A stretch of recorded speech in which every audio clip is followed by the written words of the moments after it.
ಆನ್ಯಾ ಯುವ, ಪ್ರಬಲ ಕನಸುಗಳಿರುವ ಮಹಿಳೆ. ಕೊನೆಯ ರೈಲನ್ನು ಹಿಡಿಯಲು ಓಡುತ್ತಾಳೆ. ರೈಲು ನಿಲ್ದಾಣವು ಖಾಲಿ, ರಾತ್ರಿ ಶೀತಲವಾಗಿದೆ. ಆಕೆಯ ಮುಂಭಾಗದಲ್ಲ ಅರ್ಜುನ್ 9 ಆಪಂಗ್ ಮತ್ತು ಕುತೂಹಲಭರಿತ ಮುಖವಿರುವ ಅನ್ಯನೊಬ್ಬನನ್ನು ಸೌಭಾಗ್ಯವಶಾತ್ ಭೇಟಿಯಾಗುತ್ತಾಳೆ. ಅವರ ಕಣ್ಣುಗಳು ಬೇಟ ಆಗುತ್ತವೆ. ಆ ಕ್ಷಣವೇ ಜ್ಯೋತಿ ಸ್ಫುರಿಸುತ್ತದೆ. ರೈಲು ಸಾಗುವಂತೆ ಅವರು ಜೀವನ, ಕನಸುಗಳು, ಕಳೆದುಕೊಂಡ ಪ್ರೀತಿ ಕುರಿತು ಮಾತನಾಡುತ್ತಾರೆ. ಸಂಪರ್ಕವು ತಕ್ಷಣವಾಗಿಯೇ ಗಟ್ಟಿಯಾಗುತ್ತದೆ. ಪ್ರತಿಯೊಂದು ಮಾತು ಅವರನ್ನು ಹತ್ತಿರಗೆ ತರುತ್ತದೆ.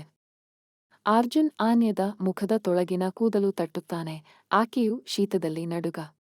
ರೈಲು ನಿಂತು ಹೋಗುತ್ತದೆ. ವಾಸ್ತವ್ಯತೆಯನ್ನು ಹೊತ್ತಿಕೊಳ್ಳುತ್ತದೆ.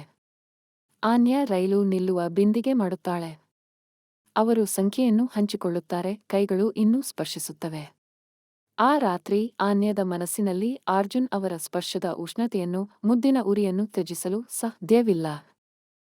ಕತೆಯ ಕೊನೆಗೆ ಅರ್ಜುನಿಂದ ಸಂದೇಶ ಬರುತ್ತದೆ. ನಾಳೆ ಭೇಟಿಯಾಗೋಣ.